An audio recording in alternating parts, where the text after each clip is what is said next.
When I was a CIA director, I learned of an espionage operation being conducted against the United States. It was being conducted out of the Chinese consulate in Houston, Texas, of all places.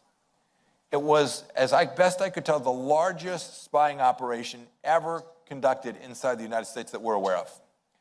And we'd allowed it to go on for years because we were afraid that if we shut it down, they would do something bad to us, right? It was this fear of escalation, if you will, diplomatic in that sense, escalation. So the State Department always was against it. The good news was I became Secretary of State, and it's not a state. So myself and Director Wray of the FBI spent 4.5 months putting together an operation. We closed the Chinese consulate in Houston, Texas, which is a great story, just in how it came about. So I invited the Chinese ambassador in. My team's like, oh, you can't meet with him. Like, secretaries don't meet with ambassadors, right? I'm like, no, I got this one. Like, you only get so much fun in life. He told them they were spying and they had to be out in 72 hours. Within less than an hour, the entire consulate was on fire. They were burning everything there. And within 2 days, we had identified hundreds of Chinese agents operating in the United States, most of which we were unaware of. They started getting tickets to fly out, right? You could just see the network light up, and not me, but our internal security folks, the FBI mostly, did really remarkable work. And I remember meeting with Director Wray shortly thereafter. We were pretty proud of ourselves for having pulled this off. And then, we took a breath and oh my gosh, what do we still not know?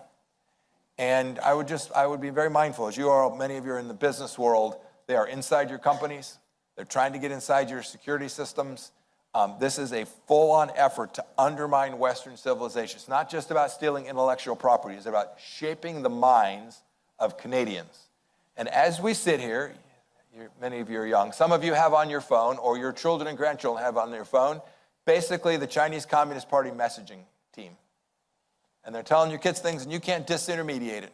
And they're telling them Canada sucks.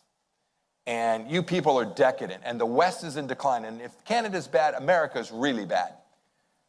Be very mindful that they are working very hard to shape the next generation to undermine the things that we care most about. So if you said, Mike, what do? I would start in our schools and with parents, making sure they understood this Chinese global campaign to convince us that, your point was earlier, that we're the evil actors. And we can never let that happen.